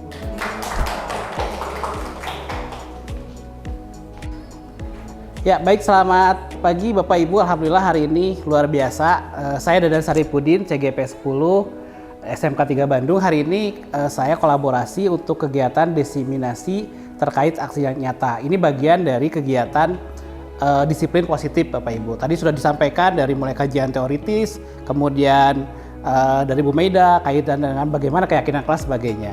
Nah, pada sesi saya sebetulnya ini adalah sesuatu yang sering Bapak Ibu temukan pada saat proses pembelajaran, di mana saya kebagian tentang kebutuhan dasar manusia. Nah, ini salah satu teori yang dikembangkan dari beberapa. Kalau kita dulu mengenal dari siapa Bu? William Maslow. Yang paling terkenal tuh Maslow. Zamannya kuliah itu Maslow. Nah, sekarang ada kita kaji dari William Darrell. Ini salah satunya adalah kebutuhan dasar manusia itu ada dia membedakan teori yang pertama dengan kedua. Zamannya Maslow bahwa kebutuhan itu ada tingkatannya, levelnya dari yang paling bawah sampai dengan paling atas. Dari mulai kebutuhan makan sampai aktualisasi diri Bapak Ibu. Nah, yang teori kedua ini yang dikembangkan di pendidikan guru penggerak ini, dia menggunakan pendekatan bahwa kebutuhan dasar manusia itu berupa lingkaran, dibagi menjadi 5 bagian. Yang pertama ada kebutuhan untuk merasa senang. Kebutuhan untuk mencari kesenangan, bermain, tertawa, kebutuhan akan kesenangan dengan belajar. Bapak Ibu kalau melihat di koridor saya sebelah sini, anak-anak begitu istirahat, berkerumun di depan, mereka cari kesenangan. Mereka lebih senang bagaimana bertemu dengan kawan-kawannya, bercengkrama di pojok dan sebagainya. Bagaimana kesenangan ini dibangun, Bapak Ibu bisa melihat ciri khas SMK 3, semua tempat bisa digunakan untuk belajar. Ada yang di lapang, sering ya Bu ya kalau di lapang, di masjid, di koridor, di bawah pohon beringin, di koridor depan aula, semua bahkan di rooftop itu bisa dilakukan untuk proses belajar. Apa? Untuk membangun kebutuhan tentang kesenangan ini. Mereka senang untuk melakukan hal-hal yang baru, yang sifatnya sesuai dengan karakteristik pembelajaran di kurikulum Merdeka. Bahwa belajar tidak berupa kelas yang kotak seperti itu perbedaannya. Kemudian kebutuhan dasar yang kedua adalah kasih sayang dan rasa diterima. Ternyata apalagi usia di fase F, anak-anak SMK ini sangat kelihatan ya Bu ya. Bagaimana anak-anak kita itu sangat cenderung punya bestie ya Bu ya, punya circle. Nah, di sini adalah kebutuhan akan hubungan dengan koneksi sosial. Yang kedua, kebutuhan untuk memberikan dan menerima kasih sayang. Ketiga, kebutuhan untuk merasa menjadi bagian dari suatu kelompok. Ya, itu circle-circle-nya gitu kan. Bahkan kalau di Bapak Ibu guru juga pasti punya circle, tapi untuk memenuhi kebutuhan yang lain, makan ya Bu ya, istirahat, ngebaso, nah itu salah satunya itu. Nah, ini yang kedua Bapak Ibu. Yang ketiga, kebutuhan dasar manusia itu anak-anak kita ya, baik gurunya, siswanya adalah untuk bertahan hidup. Nah, salah satunya adalah kebutuhan bersifat psikologi untuk bertahan hidup, misalkan kesehatan, rumah, makanan. Kebutuhan akan perasaan aman. Bapak Ibu kalau ketemu di jam pertama ngajar, sudah berdoa, sudah baca Quran, begitu berikutnya ditanya apa yang mau dilakukan, mau sarapan dulu. Itu adalah salah satunya ada di teorinya, kebutuhan akan bertahan hidup, makan, ya Bu ya. Istirahat ketemu, makan lagi. Jeda lewat istirahat, makan lagi. Karena emang kebutuhan dasar ini adalah salah satunya adalah bertahan hidup. Jadi Ibu lihat, kalau anak-anak kita kan begitu jam istirahat, bring ke kantin semua. Masuk lagi udah bawa bekal, makan pagi bekal, siangnya lewat jam pelajarannya makan lagi. Tapi itu tidak hanya di siswa ya Bu, Bapak Ibu guru pun sama. Begitu jam istirahat, hari ini kemana ya? Saya awal datang ke SMK 3 hampir semua sampai ke SD keliling. Bapak Ibu SD ke sana ke SMK keliling karena banyak banget kulinernya. Nah, salah satunya adalah memenuhi kebutuhan bertahan hidup. Yang berikutnya dari kebutuhan yang keempat adalah penguasaan kebutuhan pengakuan dan kemampuan. Bapak Ibu suka ketemu nggak anak-anak yang di kelas walaupun bukan KM, tapi mereka memerlukan seperti kemampuan apa ya? Ingin dilihat. Ada ya Bu ya? kalau dia diskusi dia pasti duluan. Berarti itu bagus. Ternyata itu memenuhi kebutuhan ini. Pengakuan ya Bu ya atas kemampuan. Kemudian kekuatan untuk mencapai sesuatu menjadi kompeten, menjadi terampil, diakui atas prestasi keterampilan kerja, didengarkan dan memiliki rasa harga diri. Kemudian keinginan dianggap berharga. Ya Bu ya, saya ada bagian dari kelas, kemudian saya bisa apa akan kelihatan. Jadi biasanya selain yang KM itu pasti akan muncul anak-anak yang dia punya kemampuan lain. Dalam arti dia bisa pengen tampil, dihargai, kemudian untuk meningkatkan pengaruh. Oh saya bahasa Inggrisnya belatihan lagi sebagainya. Tapi ini bagus sebagai bagian bahwa siswa kita harus memiliki kebutuhan pengakuan atas kemampuannya. Seperti itu. Yang terakhir, yang kelima, kebebasan akan pilihan. Jadi bagaimana kemandirian, otonomi, pilihan. Bapak Ibu, sekarang kalau anaknya udah SMK, Ibu ajak lebaran, gak bisa dipilihin ya Bu.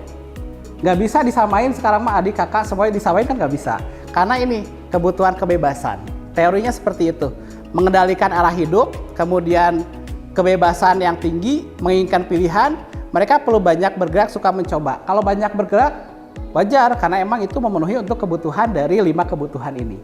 Jadi secara teoritis dari William ini salah satunya adalah melihat bagaimana 5 dari kebutuhan ini ada pada saat proses belajar. Sehingga kenapa ini menjadi bagian dari proses pemberakan di pendidikan guru penggerak Bapak Ibu. Karena hampir semua teori yang dipakai William ini salah satunya adalah semua akan berangkat dari sini. Jadi begitu Bapak Ibu ketemu anak yang selalu lari ke kantin, harus ditanya, kenapa ini? Oh, mungkin di rumahnya dia nggak sarapan. Atau uangnya berlebihan hanya terus jajan. Seperti itu. Begitu ada anak yang selalu mendekati sama ibu, kemudian ajak diskusi, curhat, selalu pengen ketemu tiap datang, curhat, berarti dia butuh kasih sayang. Ataupun ada anak yang di kelasnya selalu gangguin temennya lapor ke gurunya nanti manggil, mungkin dia pengen ditanya sama gurunya, berarti itu bagian dari kasih sayang Bapak Ibu. Nah, kemudian salah satunya adalah bagaimana mereka menentukan pilihan ya Bu ya, kalau di sekolah. Nah, kalau di SMK, dari mulai program keahlian sudah ditentukan kan, dia akan memilih sesuatu jalur yang dia temukan. Tetapi secara dasar teoritisnya adalah ini akan mendorong bagaimana ibu menggunakan gaya belajarnya. Nanti di kelas itu akan ketemu mana yang paling banyak suka kesenangan, mana yang anaknya fokus belajar, ada juga. Mana yang anaknya emang senang dengan sesuatu yang ramai ya Bu ya. Dia senangnya kumpul aja, kalau belajar kumpul, kerkom ya Bu. Nggak ada hari apapun tetap kerkom, kan seperti itu Bapak Ibu. Nah, nanti Bapak Ibu yang kebutuhan ini akan berdampak pada teori yang berikutnya tentang posisi kontrol yang nanti akan disampaikan oleh Ibu Rina. Jadi Ibu Rina akan menyampaikan bagaimana posisi kontrol setelah kita melihat siswanya A, B, C dan sebagainya. Kemudian gurunya juga harus bisa melakukan sesuatu yang berbeda tatkala melihat oh anak ini kenapa, kebutuhannya yang mana, seperti itu. Nah, itu Bapak Ibu nanti akan melihat bagaimana posisi kontrol ini kalau Bapak Ibu ada terkait penghukuman, memberi rasa bersalah teman, pemantauan manajer. Jadi kalau yang penghukuman ini yang selalu begitu datang tegur, marahin, mau apapun nggak pernah ditanya, pokoknya marahin aja, terlambat nggak pernah ditanya kenapa. Kalau yang pemberi rasa bersalah dia tidak akan marahin, tapi sedikit nyepet dan sedikit merendah. Nah, seolah capek mengurus anak ini karena terlambat terus. Kalau teman mah biasa menyapanya sebagai teman. Nah ini tapi emang sambil memperingatkan. Kemudian kalau pemantau dia akan melihatkan, kamu udah kesiangan, berapa banyak, hari kapan, sebagainya. Nah itu biasanya di depan gitu. Kalau yang manajer dia akan memposisikan sebagai teman. Dalam arti dia akan menunjukkan bagaimana memperbaiki kesalahan yang dilakukan. Nanti akan nyambung ke segitiga restitusi. Nanti 2 materi ini akan detail disampaikan oleh rekan saya Ibu Rina, seperti itu. Nah Ibu Bapak, barangkali yang ditanyakan dulu terkait dengan satu kebebasan. Apakah ada yang pernah ketemu kasus Bapak Ibu? Boleh? 1-2 pertanyaan saja sebagai penutup di sesi untuk yang kebutuhan dasar. Pernah belajar yang teori Maslow? Yang ini teori William? Pernah ya ketemu ya Bu ya? Ada guru BPBK? Ada? Bapak Ibu, pertanyaannya kira-kira apakah Bapak Ibu pernah mendapatkan informasi terkait dengan anak-anak ini tipikalnya seperti apa? Gaya belajarnya seperti apa? Bisa dilihat dari mana biasanya Bapak Ibu? Dari hasil apa? Hasil dari observasi awal. Nah, observasi awal nanti diberikan ke wali kelas, kemudian akan melihat kecenderungan anaknya seperti apa. Begitu. Itu saja mungkin Bapak Ibu. Ada yang bertanyakan lagi terkait ini? Cukup? Cukup ya Bapak Ibu. Nanti akan disambung, nanti di akhir kita akan siapkan diskusi lanjutannya dengan keyakinan kelas yang tadi yang dipraktekkan sama Bu Maida. Itu saja yang bisa saya sampaikan. Nanti akan disambung sama rekan saya. Sampai ketemu lagi di diseminasi berikutnya. Terima kasih. Assalamualaikum warahmatullahi wabarakatuh. Kita kasih aplaus buat Bapak Ibu hari ini. Terima kasih, atur nuhun Bapak Ibu. Selesai, terima kasih.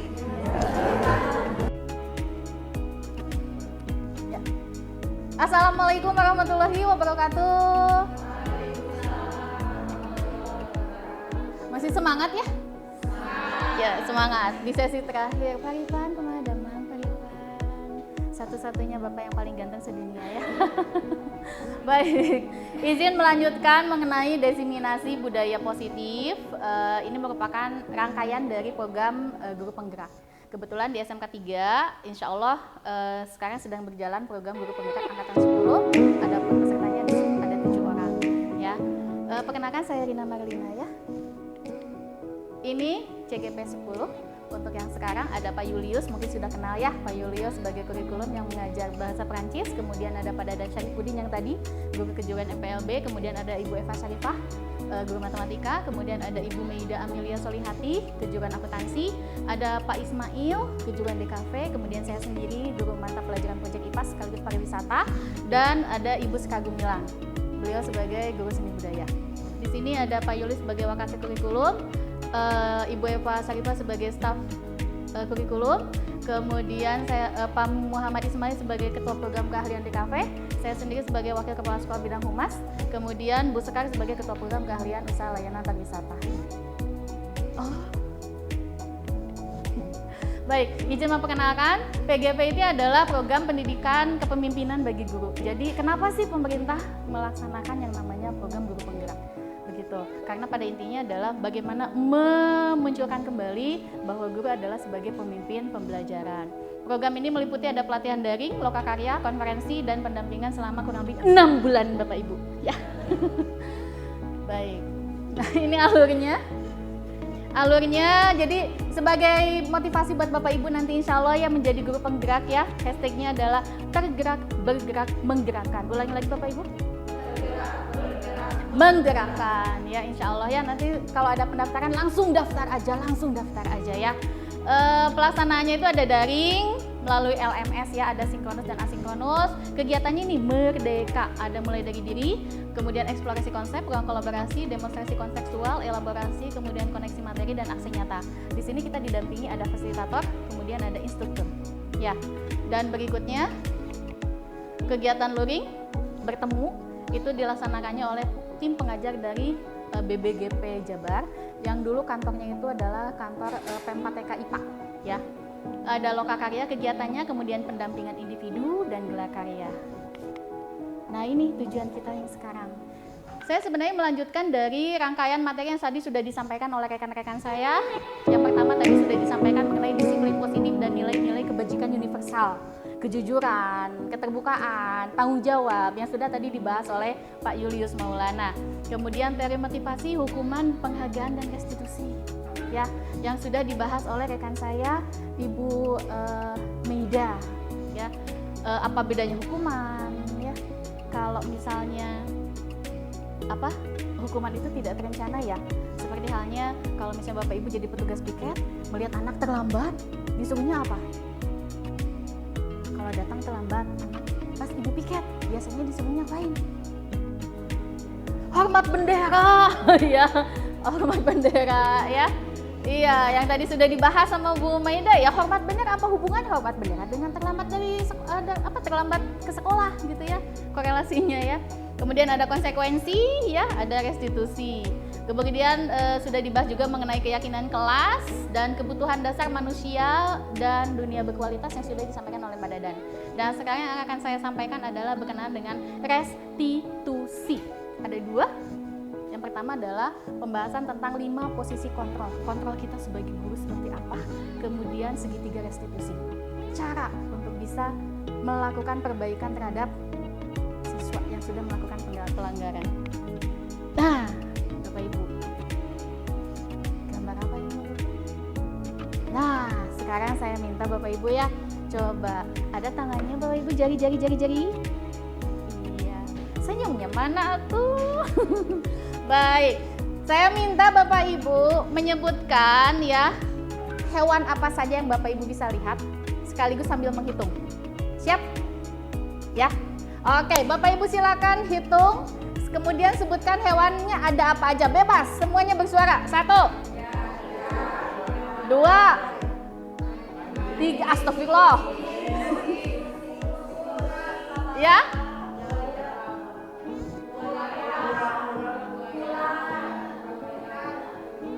Ada lagi? Buaya, ada lagi? Ada berapa? Ada yang udah dapat? Saya lupa ngitungnya. Saya lupa ternyata ngitungnya ya. 9. Ada yang lebih dari 9? Ada yang lihat buaya? Ikan, ya lumba-lumba. Baik ya. Alhamdulillah. Di sini kurang lebih ada 11. Sama ya, mendekati ya. Alhamdulillah kita masih fokus ya. Ada bakteri sebenarnya, ada virus ya, ada jamur yang nggak kelihatan, mungkin lebih dari 11 ya. Baik. Baik, kita lanjutkan. Nah ini adalah foto siswa kami, Afrilian Syah, kelas 12 DGL, yang akan naik dari kelas 12 ya, kelas 11. Restitusi. Sebenarnya sudah tadi disampaikan sebagian materinya. Sedikit membahas kembali, restitusi di sini merupakan proses menciptakan kondisi bagi murid untuk memperbaiki kesalahan mereka agar bisa kembali ke kelompoknya dengan karakter yang lebih kuat.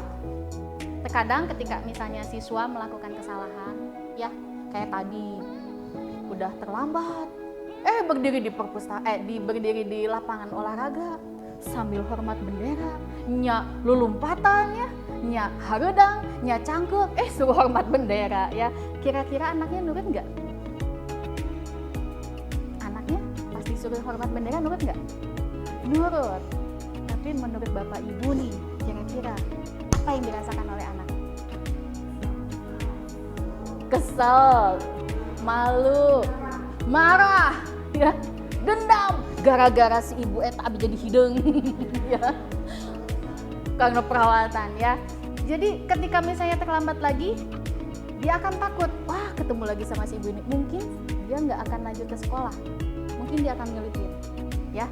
Kalaupun dia datang, dia bersikap kepada kita pada saat ditegur, dia akan berubahnya dari segi sikap dia, jadi nggak suka ya, seperti itu. Nah ini pola-pola yang ingin kita ubah melalui yang namanya restitusi, adalah menghadirkan yang namanya motivasi intrinsik. Bagaimana perubahan itu bisa dilakukan oleh anak itu sendiri karena motivasi anak itu sendiri untuk bisa berubah ya. Baik, di sini ada yang disebut dengan posisi kontrol. Jadi guru itu memiliki posisi kontrol. Menurut Diana Gosen itu ada 5. Yang pertama penghukum, kedua pembuat rasa bersalah, ketiga teman, pemantau, dan manajer. Insya Allah di sini memanajer semua ya, atau minimal teman ya, iya gitu. Baik, nih Bapak Ibu, ini adalah karakter penghukum.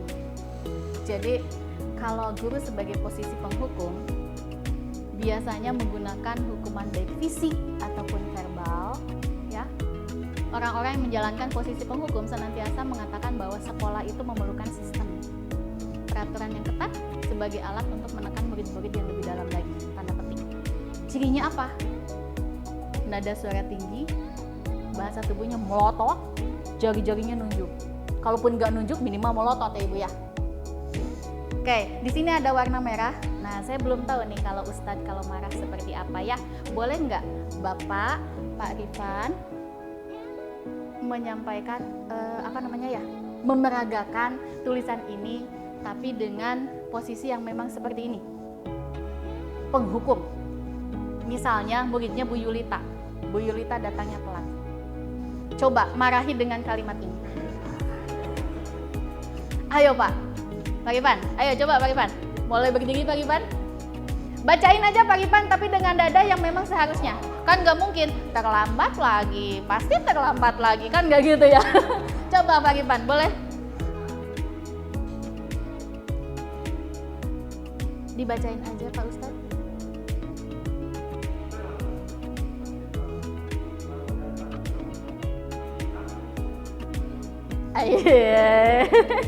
Nah kalau digituin sama Pak Ivan kira-kira perasaannya gimana ya? Ih Bapak kenapa gitu? Ya, jadi kalau penghukum itu ya cirinya kalau Bapak bahasanya, intonasinya, kuatnya itu lebih ke teman, nanti kita lihat ya. Tapi beda ketika misalnya terlambat lagi, terlambat, pasti terlambat lagi. Selalu datang terlambat. Kapan bisa datang tepat waktu? Nah, seperti itu. Ya, mungkin tidak disadari ya. Itu beberapa kejadian kadang kita kalau sudah kesal ya, muncul kata-kata itu dan ternyata kira-kira perasaannya gimana nih anaknya? Pasti merasa sakit, dendam ya, seperti tadi ya. Tiba-tiba dihukum dengan sesuatu hukumannya tidak nyambung atau tidak relevan. Oke. Berikutnya, nah ini pembuat rasa bersalah. Mungkin ini mah pernah ya, saya juga pernah. Pembuat rasa bersalah. Jadi menggunakan keheningan yang membuat orang lain merasa tidak nyaman, bersalah atau rendah diri. Biasanya nada suaranya memelas, halus, sedih, bahasa tubuhnya merapat ke anak. Kita coba ya. Maaf. Coba. Ini kan bahasanya gini ya. Yulita, kamu ini bagaimana ya? Kamu sudah janji sama ibu tidak akan terlambat lagi. Kamu senang ya bikin ibu kecewa? Iya. Iya. Ibu benar-benar kecewa sekali sama kamu. Nah, kira-kira menurut ibu nih, kalau ada bahasa demikian yang disampaikan ke ibu sebagai, kan kita sama-sama pernah jadi siswa ya, perasaannya gimana nih? Merasa bersalah tapi belum tentu mau berubah, kan bersalah aja saat itu. Bersalah aja saat itu. Oke. Karena kayak ada faktor dibuat salah gitu, kayak kita tuh nggak pernah kayak nggak ada bagusnya gitu, kayak kenapa berbuat kayak mungkin yang udah terjadi ya kemarin. Iya. Selama 2 kali. Oke, jadi tetap merasa ih kunaon si ibu teh nah teu naros ka abi ini salahna apa, kenapa saya telat gitu ya. Si ibu teh kenapa saya teh sayang sama ibu, tapi kenapa ibu nggak memahami saya, mungkin muncul perasaan seperti itu ya. Jadi tidak muncul motivasi atau keinginan dari diri untuk berubah, kendati sudah demikian disampaikan ya. Oke, berikutnya adalah teman. Nah, ini teman ya. Kalau posisi teman mah tidak akan menyakiti murid tentunya ya. Akan tetap berupaya mengontrol murid tapi secara persuasif atau melalui pendekatan. Posisi teman biasanya di sini berupa hubungan baik antara guru dan murid. Guru sebagai posisi teman menggunakan bahasa-bahasa yang kayak teman aja. Kayak tadi Pak Ivan itu lebih cenderung teman ya, Bu Ibu ya. Jadi nada suaranya ramah, akrab, bercanda, bahasa tubuhnya juga merapat ke murid sambil senyum ya. Coba nih, ini masih Adi ya. Adi lagi main bola nih kayaknya ya. Mohon maaf. Nah mungkin Ibu Dwi Retno yang di ujung boleh coba dibacakan kira-kira siswanya siapa ya sih? Oh Adi, Pak Ivan siswanya. Coba Pak Bu Dwi, boleh dibacain Bu Dwi?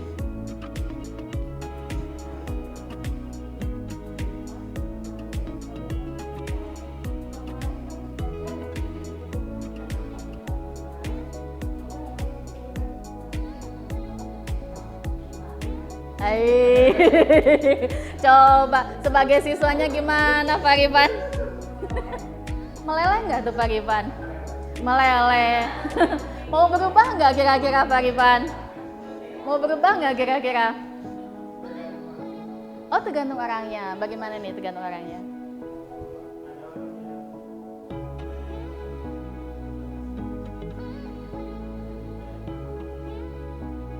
Oke, jadi memang gimana kondisinya ya.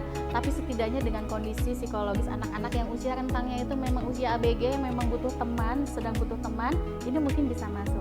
Tapi mungkin prosesnya agak panjang.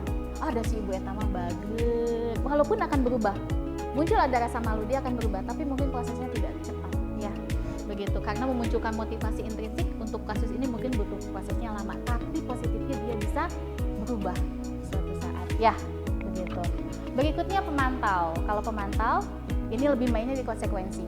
Jadi kalau misalnya ketika kalau ada anak mengerjakan tugasnya terlambat, biasanya ibu menegurnya seperti apa? Bu Seli. Realitanya.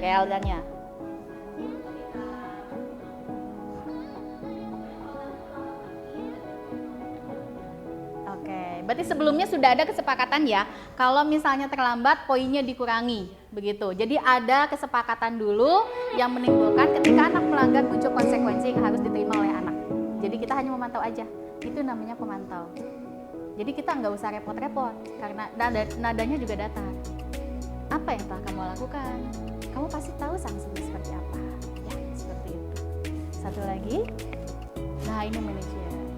Posisi di mana guru berbuat sesuatu bersama murid, mempersilahkan untuk muridnya yang mencari solusi sendiri, bagaimana dia bisa bertanggung jawab. Ya, nadanya suaranya tulus, bahasa tubuhnya tidak kaku dan mendekati murid. Lebih kepada kita mengembalikan kepada keyakinan dirinya. Jika kamu meyakini, apakah kamu bersedia memperbaiki? Jadi dikembalikan lagi. Kalau kamu terlambat, kita cari dulu alasannya. Kenapa kamu terlambat? Apa yang bisa kira-kira kamu perbaiki dari situasi tersebut? Jadi kembalikan kepada siswa. Siapa yang mau memperbaiki? Siswa itu sendiri. Memunculkan motivasinya. Ya. Sebentar. Nah ini.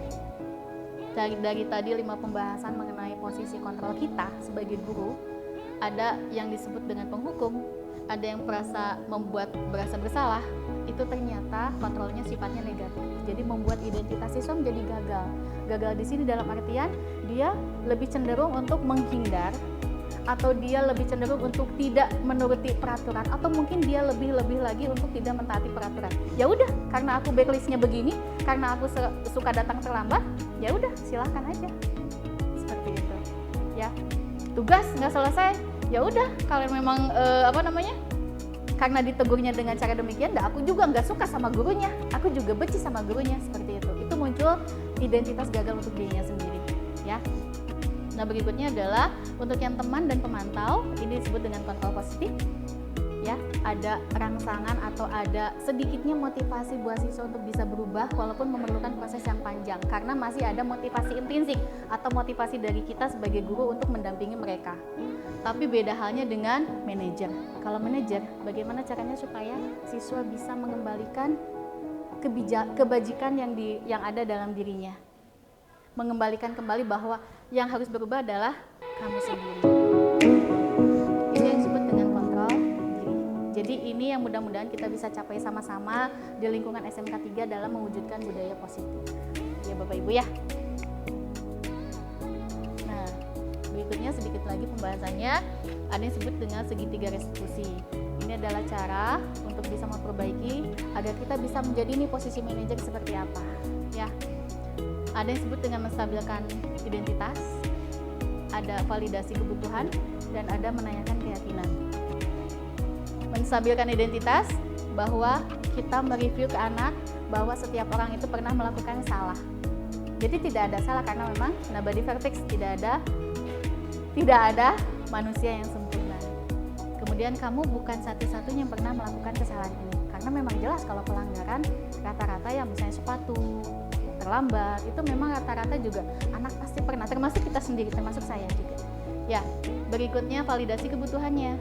Nah, ini mengembalikan apakah ada cara yang lebih efektif untuk apa yang kamu butuhkan. Mungkin ketika terlambat, dia itu mungkin ya terlambat karena membantu neneknya dulu di rumah. Nah, apa yang dia butuhkan untuk bisa datang ke sekolahnya itu lebih tepat waktu lagi dengan bisa memberikan solusi membantu neneknya. Berikutnya, kamu tentunya punya alasan mengapa melakukan hal itu. Ya, dan berikutnya adalah menanyakan keyakinan. Menanyakan keyakinan, mengembalikan kembali posisi dia sudah melakukan kesepakatan dengan kita, dengan sekolah ataupun dengan kelas. Misalnya, ketika mengerjakan tugasnya terlambat, ya. Apa alasannya? Tadi sudah dimulai dulu, apa alasannya? Pasti setiap orang pernah melakukan keterlambatan tugas. Alasannya apa? Kemudian kamu tahu konsekuensinya. Kalau kamu demikian terus-menerus, apakah menurut kamu itu bisa mewujudkan cita-cita kamu untuk menjadi sesuatu atau seseorang yang kamu harapkan? Seperti itu. Jadi mengembalikan lagi ke kebutuhan dasarnya, mengembalikan lagi ke keyakinan atau kebajikan-kebajikan yang dia harus miliki. Gitu ya. Nah, ini menstabilkan identitas. Kata kuncinya adalah berbuat salah itu tidak apa-apa. Karena memang manusia tidak terlepas dari yang namanya salah. Kemudian yakinlah bahwa banyak orang yang pernah melakukan kesalahan ini dan bisa menyelesaikan masalahnya. Validasi tindakan yang salah. Kata kuncinya, kamu pasti punya alasan melakukan ini. Padahal kamu bisa melakukan hal lebih buruk, tapi kamu tidak melakukan itu. Kamu patut bangga sama diri kamu sendiri karena kamu telah melindungi sesuatu yang penting untuk kamu. Dan berikutnya adalah menanyakan keyakinan, apa nilai-nilai umum yang kita telah sepakati. Yang tadi kesepakatan dan keyakinannya dulu. Kemudian apa yang kita percaya sebagai kelas ataupun keluarga, dan apa bayangan kita tentang kelas ideal. Dan banyak pertanyaan sebenarnya yang bisa akan muncul dengan sendirinya ketika kita ngobrol dengan siswa. Begitu ya Bapak Ibu.